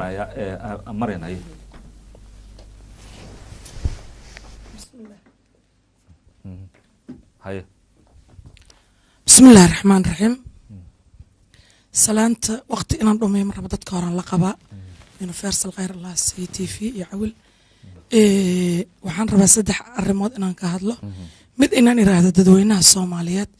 midna inaan dhaho baarlamaanka midna inaan dhaho dawladda insha Allah taala caaw halkan waxaan u joognaa dawladda cusub oo la soo dhisay iyo taageeradeedii annaga horta waa taageernay waxaan u taageernay 100% waxaan u taageernay in ay ka muuqdaan dad badan oo Soomaaliyeed oo waxgal ah oon ugu jeclahay Cabdiraxmaan Beyle oo ah abwaan Soomaaliyeed aqoonyahan Soomaaliyeed waxgarad Soomaaliyeed daacad Soomaaliyeed waxaan isleeyahay dawladda uu ku jiro Cabdiraxmaan Beyle madaxda uu ku jiro Cabdi Xaashi Cabdilaahi oo asna aad aan ugu faraxnay dhamaantood horta hambalyaan leeyahay dawladda insha Allah Allah ka dhiga mid wax tarto waxaan dawladda leeyahay ummadda Soomaaliyeed way idin hanweyntahay wax badan bay idinka sugaysaa xisaab xilmale idinka sugaysaa transparency idinka sugaysaa wax qabad dhab ah idinka sugaysaa insha Allah garabkiina Allah galo madaxweyne Farmaajo iyo tiimkiisa iyo dawladda cusub oo la dhisay waxaan leeyahay shacabka Soomaaliyeed shalay dawladda la dhisay isla markii magaalada waxaan ka maqlay wax baa jiro dawladdu waa 25 kursi barnaamijka Soomaaliya hasta hadda waxaan ku aragnaa waxa la leeyahay annaga qabiilkan wasiir xunaa la siiyay ana wasiir title aan u aqaana haddii la siiyay badda iyo haddii la siiyay maaliyadda waa wasiir title-kiisu waa meel marka in la yiraahdo qabiilkan madaxweynaha la siiyay cidaba mid fiican la siiyay haddii 4 ay fiican afartuma waxay u qaybsamaan 25 wasaaradood uma qaybsamaan 26 wasaaradood waxay u qaybsamaan 4 wasaarad 4 wixii waa kala laakiin dadku isma weydiiyaan miya qabiilka looma shaqeynayo qaranka loo shaqeynayo waxaan la isweydiinin qabiilka looma shaqeeyo qaranka loo shaqeeyo taas la isma weydiiyo waxaa kaloo la isweydiinin inuu title yahay waxaa kaloo la isweydiinin ani markaan midka maaliyadda raba ama midka sare rabo yaan xoogi lahaa yaa la dhici rabaa yaa dadka wixiisa la cuni rabaa wasaarad hebla ma aas-aasne wasiir walba waxaa la rabaa wasaaradiisa inuu hagaajisto inuu aas-aasto inuu shaqo abuuro inuu asaga dal iyo dibad u tago inuu wax keensado inuu barnaamijkaas loo dhiibay wax cad ka keeno marka dadweynaha waxaan leeyahay looma shaqeeyo qarankoo guud baa loo shaqeeyaa haddii wasiirka maaliyadda lagu siiyey iyo kan haddii howlaha guud lagu siiyey qabiilkaas looma shaqeynaynin taas in aan iraa dadweynaha dawladdan inaan iraa waxbaa hawaala idinka qaba waxaan caawa rabaa baarlamaanka qaranka Soomaaliyeed ee ummadda golaha sare baarlamaanka xildhibaanada wadanka qarankeena xildhibaanada waxaan leeyahay hawo badan baan idin qabnaa gabdho badan baa idinku jiro dhalinyaro badan baa idinku jiro dad fiican oo rajo ka qabnaa ku jiro baryahan aad baan idinkugu faraxsanayn waxaa farxadeena ku sii soconaysaa si loo ansixiyey ra'iisul wasaare Khayre ayaan rajaynaynaa dawladdan maalmaha soo socda in loo ansixiyo iyadoon qofna diidin qofna ka aamusin sababta aan u leeyahay la ansixiyo degdeg loo ansixiyo Soomaaliya waxay taalaa meel eber ah sida la wada sheegay waxa mar sawirada baryahan socdo waa calool xumadeeda ilaada bil baa waxa lagu dhex jira sida loo soo xuli lahaa haddii tan wax laga sheego bil kala gaab ama la geli karo abaar baa dadka dhamaysay qaxootiyaa dadka dhamaysay qaajaa dadka dhamaysay dhibaato xoog laan ku jirna waa codsi dheer maadaama aatiin golay shacabka dawladdaas si dhaba u ansixiyay uma raba ma mahadsanay hal wax yaran ku dar raba waxaan rabaa inaan u sheego golaha shacabka oon u hanweynahay oo dadka ku jiraan u hanweynahay oon isla waa ansixinayaan sida ugu dhaqsaha badan waxaan rabaa inaan dhahay MB-ga la doorto adduumaadka laga waco adkaysi badan yaal arrin baa hortiina taal ogaada Soomaali aafooyin baa ku dhacay ogaada Soomaali ibtilooyin baa qabsaday ogaada Soomaali waa si ildarantay ogaada Soomaali asxaan bay u baahan tahay ogaada Soomaali aqoon bay u baahan tahay ogaada Soomaali ubadkeedu waa la dilay ogaada Soomaali aqligeedu waa la xaday Soomaali amni iyo amaan bay u baahan tahay ila dhaqaalay aqli bay u baahan tahay dastuur adagoo adeegay u baahan tahay wadanka ilaalsho xumahay u baahan tahay MB-ga dalka loo idmo kaan la eedin noqo yaanan idin eedinaan idin leenahay MB dooro dawladda si wanaagsan u ansixi waa mahadsantihiin aad waa mahadsan tahay Maryam gabdhaha dambe haddii ay jiraan aad hadle aad mahadsantihiin dabcan waqtigaaba anagu haye adigoo haye qatra haye السلام عليكم ورحمة الله وبركاته waa mahadsantihiin waxaan mahad u celinaa allah subxaana watacaala noo ogolaaday inaan isku imaano anagoo intaan ah islaama mahadda labaad waxaa iskale TV Universal iyo Cawl Daar Salaad waxaan rabaa aniga inaan wax yar ku darsado waxaan rabaa anaga dowladda iyo madaxweynaha ra'iisul baarlamaanka ra'iisul wasaaraha labadaba waxa iyo golaha wasiirada la soo doortay dadka baarlamaanka ku jiro golaha shacabka waxaan rabnaa in dowladda la ayido oo la ansixiyo markii waqti waxaan taaganahay aad xaaladeeda ay critical u tahay oo dadkii naga dhimanayaan oo dhibaato badan haysato dagaal badan iyaga waa soo galeen oo meel fiican wax soo gaarsiiyeen madaxweyne fiican bay noo keeneen ra'iisul wasaare fiican bay noo keeneen dowladdan inaan ayidno oo garab istaagno xaq baan ku leenahay ayagana waxaan ka codsanaynaa codsigeena inay qaataan oo dowladda ay ayidaan dhibaatada wadanka ku jirtan in laga bixiyo ayagana contribution inay bixiyaan sida gaajada wadanka uga baxdo lacag baa u baahanahay aad baa umahadsan tahay dabcan dadka Soomaaliyeed oo dhan caawa dadka meeshan isugu yimid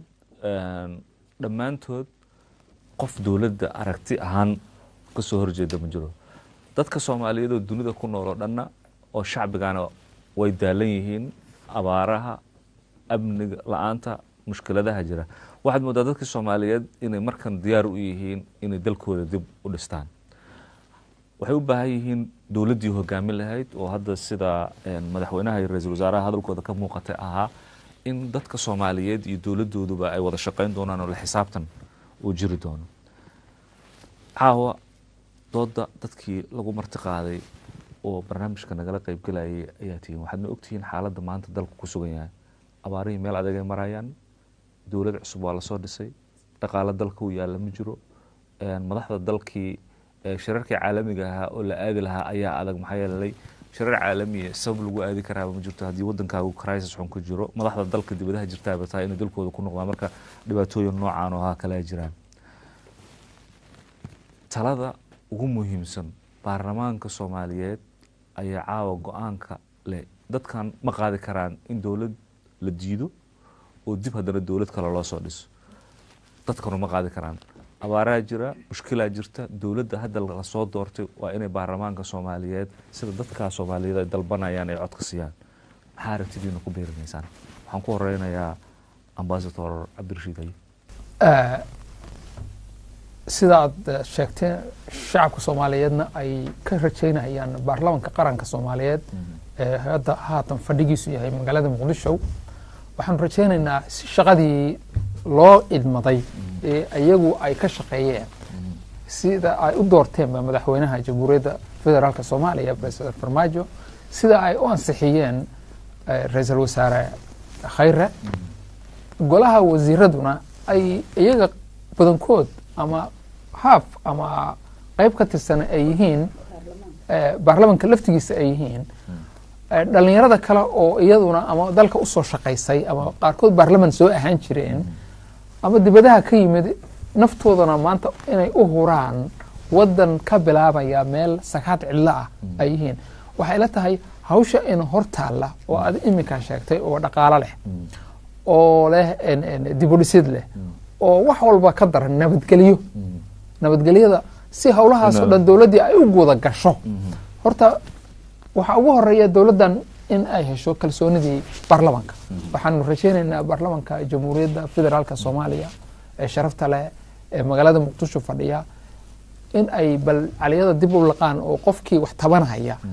uu gadaal iska dhigo si aan arrimaha xasaasiga ee maanta aanu oo ay ansixiyaan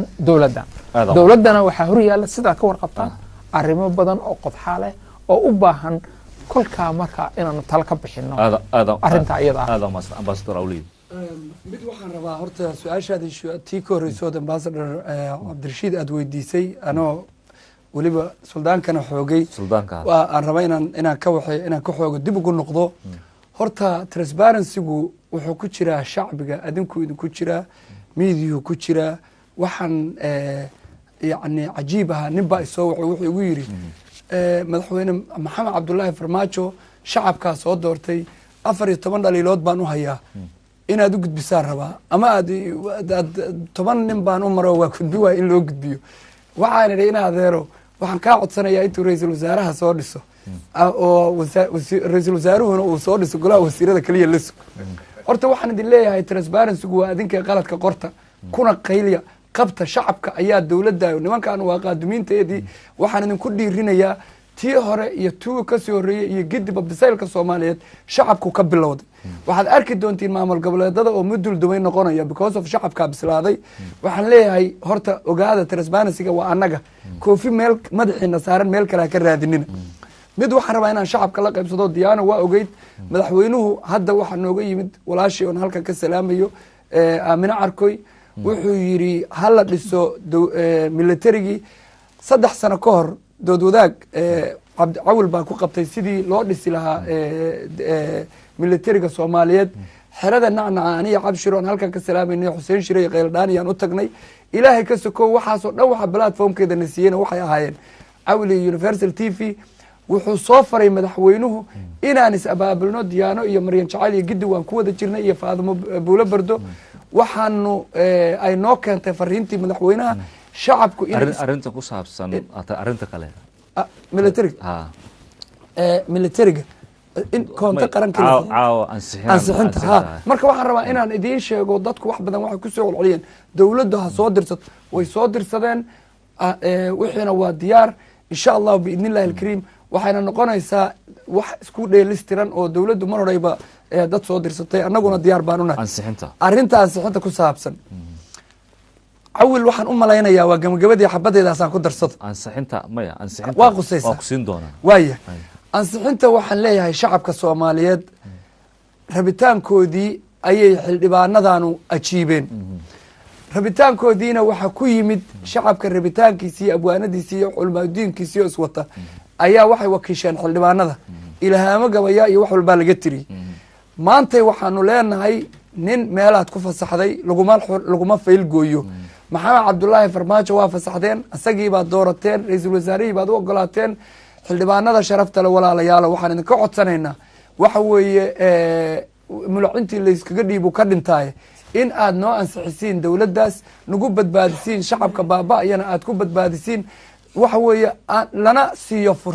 fursad in la siiyo ra-iisul wasaarihiiyo madaxweynaha maanta wasiiradaasna waxa weeye wowyo lagureeb baan maraynaaye inaad noo ansixisiin ayaan idinka codsanaynaa annagoo ku hadlayna codka shacabka soomaaliyeed anigu waxaan isdhahaa markaan isfaaninayo ma cabsado codkaygaan shacbiga ugu cadgooyayo curyaamada aniga u hadla aan cudur u noolayna carabkii masaakiintaan hiyo culimo duubweyna cadligan kor yeelaa sidii caalin iyo sheekha waayeel marka anoo carabka shacab ku hadlayo cawilood ogtihiin wuxuu usoo maray intaanood ogtihiin inay maalin walba u doodaan barafka dhacaya iyo london oo weliba shil ka dhacay maanta oo qof soo bixi karaa u jirin waxaanu idinku codsanaynaa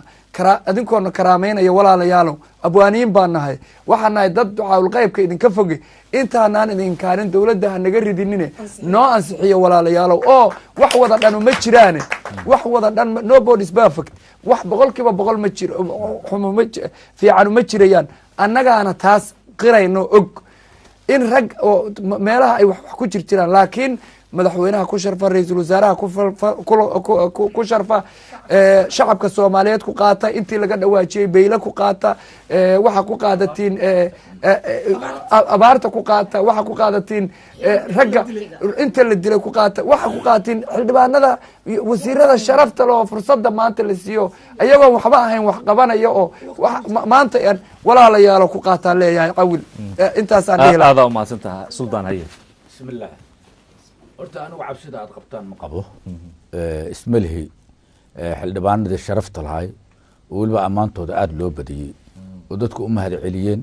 oo loo duceeyey oo gabayo iyo heesa loo tiriyey oo soo saaray muxuu ahaa isbedel sameeyey oo soo saaray muxuu ahaa madaxweyne farmaajo kayrana hal codow diida uusan jirin wixii nimankii sidaas ahayo ogolaadeen waxay soo saareen wasiirada inay diidaan ma qabo anigu cabsidaasba ma qabo laakiin waxaan idinla ayidayaa oon taakiidinayaa in ay aqbalaan codadkeenna oy shacabka soomaalidu wakiilka ka yihiin rabitaankooda ay ku shaqeeyaan oy ansixiyaan dowladda gaab noo noqdaa ma jiro sida laga wada shaqariyey dhibaato badanaa dalkeena ka jirta waxaan rabaa inaan ku darsado mid yar waxaa la yidhi yaa la xisaabtamaya madaxda madaxda waxaa la xisaabtamaya waxaan codsanayaa un dowladda ka codsanaya in lasoo saaro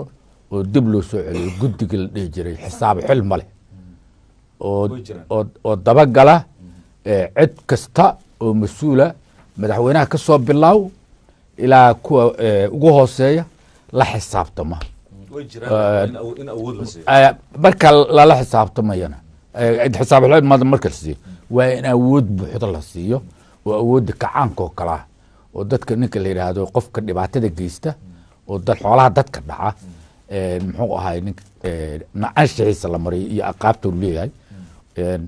intaana waa ku darsanayaa kulligiina waad mahadsan tihiin aad iyo aad mahadsan tahay suldaan waa mahadsan tahay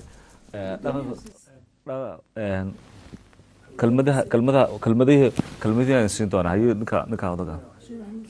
sheekh macalin waa idin siin doonaa raalli ahaada waa idin siin doonaa soo gaagaabiya si aad idin wada gaaro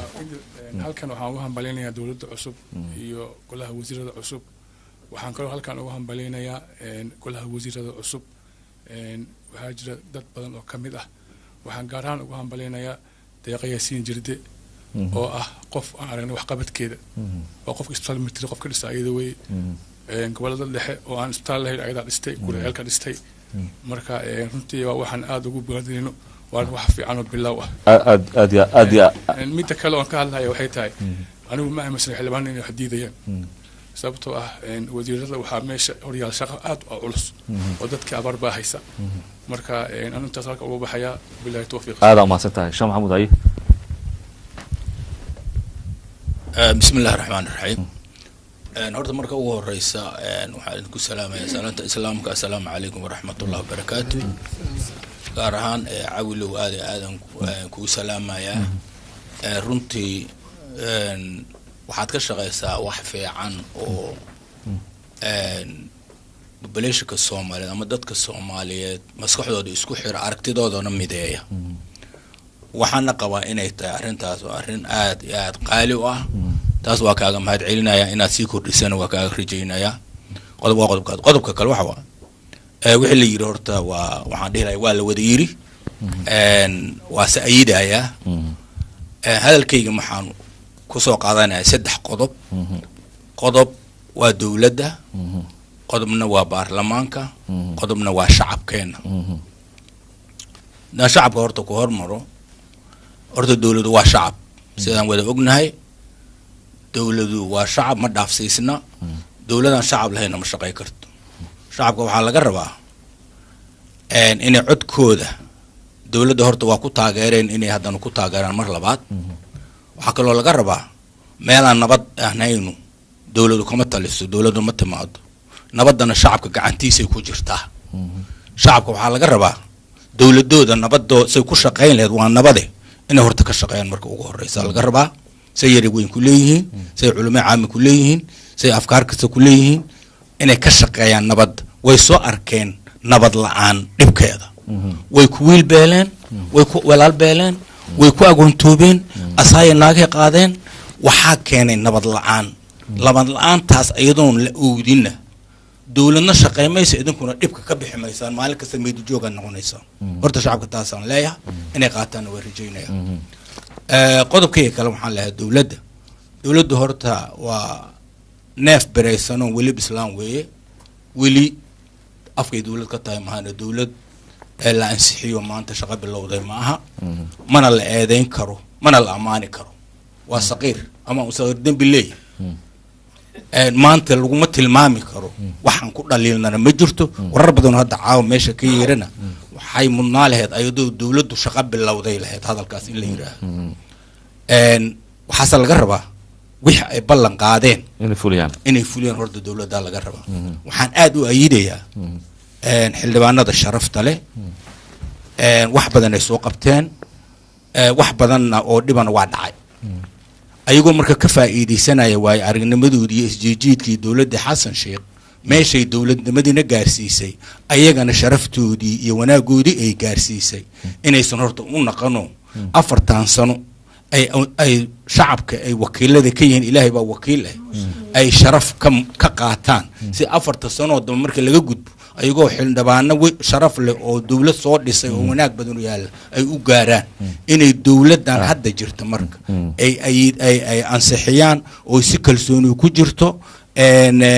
xamaasadu ku jirto wanaag ku jiro inay ku ansixiyaan oysan noqonin ninkii soddonkii sameeye baktigii ku afuro inay aada u mahadsan tahay sheekh maxamuud aada u mahadsan tahay gabaygaaga kelmadaha ugu dambeeya بسم الله الرحمن الرحيم و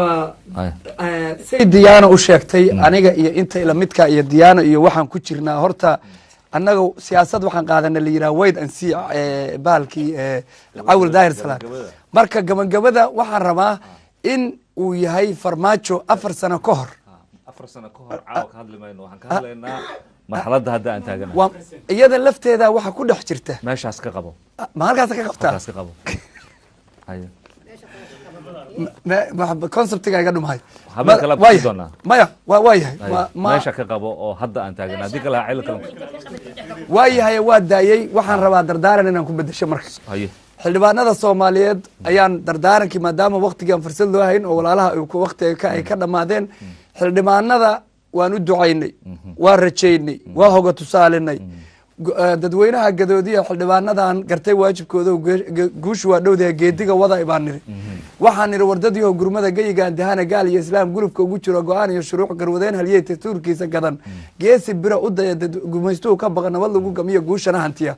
marka ay waxgaradkiiyo gaashaandhigeen iyo dadweynuhu isgarabsado shacabku isku gurmadaan guusha abad la dhalin jiray taas waxay ahayd ga'laydii dhinaca kale waanada wuxuu yidhi nin damiirle iyo waanada daciif liitiyo ardaal doqona ha u sheegin nin damiirle iyo geesi bay ficil dareensiina dooroonayaashay u tahay daawo iyo khayr xildhibaan damiirkaaha gadan